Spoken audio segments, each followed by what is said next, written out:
GACL एक ऐसी company है जिसका पूरा नाम है गुजरात एल्काइल्स एंड केमिकल। केमिकल नाम है तो आप समझ पा रहे हो केमिकल एक कंपनी है। वहीं अगर हम बात करें बहुत सारी कंपनियां बनाती है, ऑलमोस्ट 36 प्रोडक्ट की कंपनी बनाती है, लेकिन ये लीडिंग जो मैन्युफैक्चर है उन सभी में से वो है कास्टिक सोडा।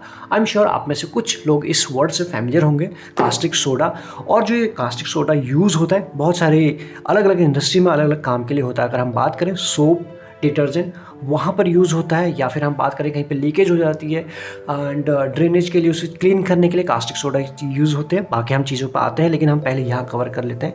तो ये है इस कंपनी के काम, यानी केमिकल कंपनी है और उसके अंदर भी कास्टिक सोडा ये सारी चीज़ें एक्सेट्रा बाकी प्रोडक्ट भी बनाते हैं। उसके अलावा 36 प्रोडक्ट बनाते हैं इंक्लूडिंग ये है। हम बार बार इसको क्यों बोल रहे हैं, क्योंकि हाँ वहाँ पर इसका मेन काम है और यहाँ पर से उसको ज़्यादा रेवेन्यू निकल के आता है।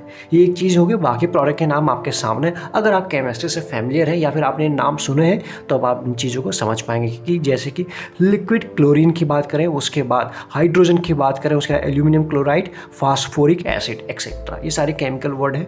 अगर आप केमिस्ट्री के स्टूडेंट रहे हैं या फिर पढ़ रहे हैं, आपने लैब में इन चीज़ों के बारे में डेफिनेटली सुना होगा।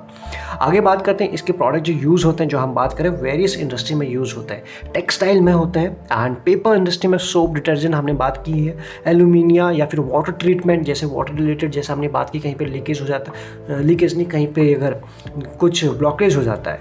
देन उसके बाद प्लास्टिक हो गया, फिर हर एक जगह फार्मास्यूटिकल में भी यूज़ होते हैं, एग्रोकेमिकल्स में भी होता है एक्सेट्रा। अब अगर हम बात करें सिर्फ इंडिया में ही नहीं, इंडिया के अलावा भी कंपनी बाहर एक्सपोर्ट करती है और जो 14% रेवेन्यू आता है एक्सपोर्ट से आता है।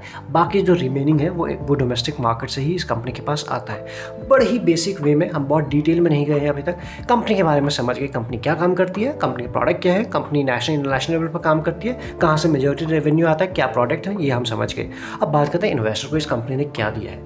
ये आप देख लीजिए बिल्कुल हर एक टाइम फ्रेम में। अगर 3 साल को हम ज़रा सा ये देखें कि तीनों पैरामीटर पे 1 साल, 2 साल, 3 साल में रफली उन्होंने सभी जगह इसने आपके पैसों को डबल से भी ज़्यादा किया है। अगर 3 साल को हम रफली वर्ड इसीलिए यूज़ कर रहे हैं, अदरवाइज 1 साल में 130%, 2 साल में 190 और 3 साल में तो क्या कहेंगे आपसे। मेरे हिसाब से मल्टीबैगर स्टॉक है। अब ये समझने की कोशिश करते हैं कि जो रिटर्न दे दिए इसके बाद भी कुछ इसको बचा हुआ है वैल्यूएशन वाइज, बाकी चीज़ों के वाइज, या फिर ऐसे रिटर्न देने के पीछे क्या कारण रहे। कारण समझने के लिए हमें नंबर्स पे ध्यान देना पड़ेगा। क्वार्टरली रिजल्ट आपके सामने है मार्च 21 से लेकर दिसंबर तक के। बाकी इस बार के जब रिजल्ट आएंगे देन विल डिस्कस फर्दर। बात करें सेल्स, ये सीधा ग्राफ आपको बता रहा है किस तरह से कंटिन्यूसली अपटर्न में बना हुआ है चारों क्वार्टर में। तो यहाँ पर तो कुछ कहने की ज़रूरत नहीं है, ये कुछ तो इस तरह से इसमें बढ़ोतरी हुई है। ऑपरेटिंग प्रॉफिट 96 से हो चुका है 366 के आसपास। Again these number are very good. 35 से हो चुका है 202 इसके नेट प्रॉफिट। तो कुल मिला के अगर देखा जाए तो क्वार्टरली बेसिस पे इसके नंबर काफ़ी अच्छे थे। नाउ डिपेंड करेगा कि इस बार के नंबर कैसे आते हैं। Now let's focus on the yearly result कि क्वार्टरली भी तो हमने देख लिया अच्छे थे। यहाँ फोकस करें 18, फिर 19, 20 और TTM तक का हमने डेटा ले रखा है, यानी अभी तक का जो जितना डेटा भी मिल रहा है। सेल्स यहाँ देख लीजिए अब थी, फिर एक हमको डिप नज़र मिला था यहाँ पर 20 तो आप जानते हैं 20 का साल अपने आप में एक अनोखा साल है। देन उसके बाद 10 वापस से रिकवरी यहाँ पे हो चुकी है 3289 के आसपास, यानी इससे भी ज़्यादा और इससे भी ज़्यादा। तो इसकी रिकवरी हो चुकी है सेल्स में। ऑपरेटिंग प्रॉफिट 789 से हो चुका है 7332 के आसपास। यहाँ तक अभी नहीं पहुँच पाए, 19 के लेवल के आसपास अभी नहीं पहुँच पाए हैं। ये भी एक चीज़ आपके सामने। और बाकी नेट प्रॉफिट की बात करें तो कुल मिलाकर अगर देखा जाए ये भी 535 से पहुँच, अभी नेट प्रॉफिट में आपको बड़ा डिप ही नज़र आएगा। ये देख लीजिए जो बीच में 690 पहुँचा था वो अभी नहीं है। तो ये है इसके पूरा इतिहास अभी तक का। तो क्या समझ में आ रहा है, कंपनी अपट्रेंड में बनी हुई है। यस, बीच में कुछ जिगजैग रहे हैं डेफिनेटली। ये जिस सेगमेंट में बिलोंग करता है वहाँ पर बीच में कुछ ऐसे डेवलपमेंट हुए हैं, कुछ ऐसे एक्शन लिए गए हैं, वहाँ पे जिगजैग हुए हैं, तो वो रिजल्ट में भी आपको दिख रहा है। बट ओवरऑल जितने अच्छे आप क्वार्टरली पे नंबर दिख रहे थे वैसे सिर्फ कंपेयर कर रहे हैं, वहाँ से आपको अच्छे नहीं दिख रहे हैं। अदरवाइज इसके नंबर अभी भी अच्छे हैं, उतने बुरे नहीं हैं, ये आप कह सकते हैं। बाकी चीज़ें क्लियर हो जाएंगी यहाँ पर। इसके सेल्स और प्रॉफिट ग्रोथ वो सारे नेगेटिव में आप देख सकते हो। 5 साल में यानी ग्रोथ की हम बात करें परसेंटेज में 4% सिर्फ पॉजिटिव में था और उसके बाद -1 और -11। इस कंपनी की पहली वीकनेस आपके सामने आई है। इसकी सेल्स ग्रोथ काफ़ी वीक है परसेंटेज के फॉर्म में। प्रॉफिट ग्रोथ भी देख लेते हैं -5 3 साल में, -32 और 1 साल में -50। तो अगेन दूसरी वीकनेस आपके सामने है। ये सारे नंबर आपको जीरो से डाउन साइड की तरफ आते हुए नजर आ रहे हैं, यानी कि नेगेटिव साइड की तरफ। इस कंपनी की यही है वीकनेस अभी तक। दो मिल गए, एक तो इसकी पुअर सेल्स ग्रोथ है एंड पुअर प्रॉफिट ग्रोथ है। Now let's focus on the ROE and ROC. वो भी आप देख लीजिए, इस कंपनी के जो आरओई एंड आरओसी हैं वो भी आपको वीक ही नजर आएंगे। 5 साल पहले तो आरओई की हम बात करें जो 11 था, फिर वो 9 हुआ और अभी 3 पहुंच गया है। और वहीं बात करें आरओसी 14 था, चलिए ओके अच्छा था, उसके बाद 13 एंड उसके बाद 5। तो पिछले 1 साल की रामायण की कथा ये आपके सामने 3 और 5% में सिमट गई है। तो ये तो वीक है। दूसरी अगर हम बात करें, क्योंकि जब हम किसी कंपनी को बड़े ही कुछ रेशियोज़ के फॉर्म में, कुछ नंबर्स के फॉर्म में जब उसको समराइज़ करने की कोशिश करते हैं तो हमें कुछ तो पैरामीटर रखने होते हैं कि ये पैरामीटर से ऊपर हम अच्छा कहेंगे, यहाँ से ऊपर वाव कहेंगे, या फिर इससे नीचे हम कहेंगे वीक है। तो यहाँ पर एज ऑफ नाउ वीक ही नज़र आ रहा है। Profit growth, sales growth, ROE, ROC weakness है, वीकनेस दिखा रहे हैं। Now let's focus on the share holding pattern. Share holding pattern की बात करते हैं शेयर प्रमोटर से। प्रमोटर के पास मेजॉरिटी है जून में, सितंबर, दिसंबर एंड इस क्वार्टर का।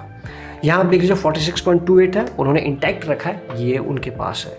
उसके बाद एफआईएस का ज़्यादा इन्वेस्टमेंट नहीं है, 1.36, 1.48, 1.52, 1.82 बढ़ा रहे हैं, लेकिन है कितना बढ़ाने के बाद भी वो आप देख लीजिए अभी भी 2% से नीचे ही है एफआईएस का हाल। देन उसके बाद बात करें डीआईएस का, तो जहाँ इन्होंने ख़त्म किया 1.82 यानी रफली 2 के आसपास, यहाँ से इन्होंने शुरुआत की 2.39 और कम इस क्वार्टर में, फिर उसके और कम, और ये उसी के आसपास आ चुके हैं। तो ये है दोनों के पास, अगर देखा जाए 1.82 इनके पास है, 1.68 इनके पास है, तो 2% से भी कम है, 4% भी दोनों का मिला के नहीं है। तो ये है एज ऑफ नाउ वीक है देखा जाए तो। बाकी सबसे ज़्यादा किसी का इन्वेस्टमेंट है, सबसे ज़्यादा किसी को इंटरेस्ट है, इस कंपनी में भरोसा है, वो है पब्लिक में। ये आप देख लीजिए क्लियरली डेटा है 49+, 50+ यहाँ पे बना हुआ एट 50.22। ये है रिसेंट क्वार्टर की होल्डिंग, दमदार है। यहाँ पे पब्लिक का भरोसा इस कंपनी में ज़्यादा है, ये आपको क्लियरली देखने को मिल रहा है। रीज़न मेरे हिसाब से क्या रह सकता है, वो इस कंपनी का रिटर्न, कि बहुत सारे लोग रिटर्न को चेज़ करते हैं, बाकी वैल्यूएशन कंपनी, बाकी इधर उधर वो चीज़ें जाएंगे बाद में, पहले हमें दिखाओ रिटर्न। तो कुछ ऐसा काम नहीं होना चाहिए। अब अगर हम बात कर लें प्रमोटर की, प्लेजिंग 0 है, ये एक अच्छी बात है। Then let's focus on the debt to equity ratio, 0.09 है डेट टू इक्विटी रेशियो। तो देखा जाए तो कम मतलब ज़्यादा डेट नहीं है, इक्विटी रेशियो के फॉर्म में उतना नहीं है, लेकिन डेट कितना है वो आप देख लीजिए 496, यानी रफली बात करें 500 CR के आसपास का इस कंपनी के पास डेट है। उसकी कंपेरिजन कैश की बात करें 356, तो ये है कैश के कंपैरिजन कंपनी के ऊपर डेट ज़्यादा है। अगर कंपनी कंप्लीटली कैश से पूरा डेट को पे भी कर दे, फिर भी कंपनी के पास कुछ ना कुछ डेट रह ही जाएगा एज ऑफ नाउ के कंडीशन में। बाकी जब इस बार के रिजल्ट आएंगे देन उसके बाद तो देखने वाली बात हो जाएगी। एज ऑफ नाउ जो है वो आपके सामने उतना ज़्यादा नहीं है, ऐसी बात भी नहीं है। तो है ये आपने देख लिया, डेट फ्री कंपनी नहीं है।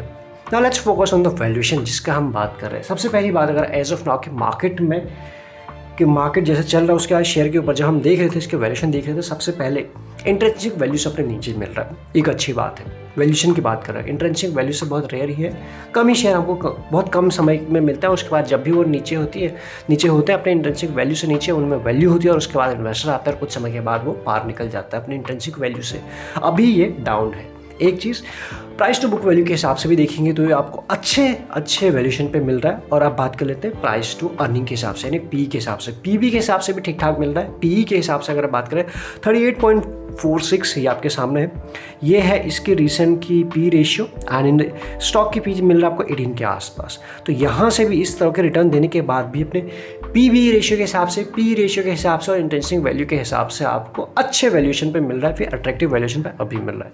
Now let's focus on the EPS अभी का इसका 50 है, दिस इज गुड। अगर इसी चीज़ को आप 17, 18, 19, 20, 21, 22 इतने सारे सालों को देखेंगे, हम जब देख रहे थे, यहाँ पे डेटा नहीं है लेकिन आपको बता देते हैं, ये सारे ये जो अभी 50 दिखा रहे हैं आपको इंप्रूवमेंट की कंडीशन में। बीच में एक बार 66 के अराउंड भी गया, एग्जैक्टली याद नहीं है, लेकिन उस तक भी गया था, फिर थोड़ा नीचे है, बट अभी भी ये आपको अच्छे ही जगह पर स्टैंड करता हुआ नजर आ रहा है। उसके बाद अगर आप बात करें डिविडेंड यील्ड 0.84 है एंड ये आपको ठीक ठाक डिविडेंड देती है। तो यहाँ तक अभी हमें क्या समझ में आया, कंपनी की कुछ वीकनेस है फंडामेंटल वाइज, जैसे हमने sales growth, profit growth, ROE, ROC. Company की स्ट्रेंथ क्या है, सबसे पहले जहाँ पे हमें पब्लिक का इंटरेस्ट ज़्यादा दिख रहा है, या फिर ये कहें एक और रीज़न है जो पब्लिक, जहाँ हमें जैसा लगता है क्यों पब्लिक ने इतना इंटरेस्ट किया। एक तो इसका वैल्यूएशन अभी काफ़ी कंफर्टेबल है, दूसरी इसने रिटर्न अच्छे दिए, तो कुछ लोग रिटर्न के पीछे भागे, कुछ लोग वैल्यूएशन के पीछे भागे, और मिलके हमें मिला प्रमोटर एफआईएस डीआईएस से सबसे ज़्यादा का इन्वेस्टमेंट पब्लिक का। अभी भी इसके ठीक ठाक ही जगह पे ये आपको स्टैंड करता हुआ नजर आ रहा है, और आज के दिन भी इसमें अच्छा अप मूव हमको देखने को मिला। अगर आप ठीक से इसके चार्ट को टेक्निकल एनालिसिस करते हैं तो आपको इसमें और भी अच्छे अप मूव यहाँ से देखने को मिल सकता है, या फिर ब्रेकआउट के आसपास शेयर बिल्कुल खड़ा है, तो इसलिए आप उसको अपना रडार पर रख सकते हैं, नज़र में रख सकते हैं। अगर आप मोमेंटम प्लेयर है, ये आपके लिए कैंडिडेट हो सकता है, परफेक्ट शेयर हो सकता है for coming days this week. In this week में आप इसे प्ले कर सकते हैं। तो इस वीडियो में हमने समझाने की इसमें कोशिश की, समझने की कोशिश की कि क्या चीज़ें अच्छी हैं। सबसे पहले बिजनेस मॉडल, आपको सबसे पहले बिजनेस मॉडल समझना पड़ेगा किसी भी कंपनी का, कि जो ये काम करती है कंपनी XYZ, क्या इसकी ज़रूरत आज से 5 साल पहले थी, 5 साल बाद होगी, 10 साल पहले थी, 10 साल बाद क्या है, और 15 साल पहले क्या हाल था, 20 साल पहले, अब 20 साल के बाद क्या होगा। अगर आप चीज़ को समझ पा रहे हो और आपका आंसर सारे पॉजिटिव वे में आ रहे हैं, या फिर अब लग रहा है नहीं इस चीज़ का स्कोप अब ख़त्म हो गया, तब आपको इस कंपनी के ऊपर थोड़ा सोचना पड़ेगा। अगर आपको लगता है नहीं जो पहले था ये और बढ़ेगा, तो आपके लिए फिर वो कैंडिडेट परफेक्ट हो जाता है, डिस्पाइट अगर उसके थोड़े से, अगर हम बात करें वैल्यूएशन थोड़े महंगे भी हैं, या फिर ये बात करें थोड़ा सा उसके रेशियो, ये बाकी सारी चीज़ें वीक भी है, लेकिन उसका बिजनेस मॉडल बहुत तगड़ा है, तो आने वाले टाइम में कंपनी और भी अच्छा काम कर सकती है। इसलिए आपको इस तरह से समझना होगा। तो कई सारी बातें कर ली हमने इस वीडियो में, इतना ही, मिलेंगे नेक्स्ट वीडियो में। बाकी अगर आपके पास डीमैट अकाउंट नहीं है, डिस्क्रिप्शन में आपको लिंक्स मिलेंगे जिसके साथ भी आप चाहें अकाउंट ओपन करा सकते हैं। लगे यूजफुल था तो ज्वाइन बटन भी कंसिडर कर सकते हैं। Thank you so much.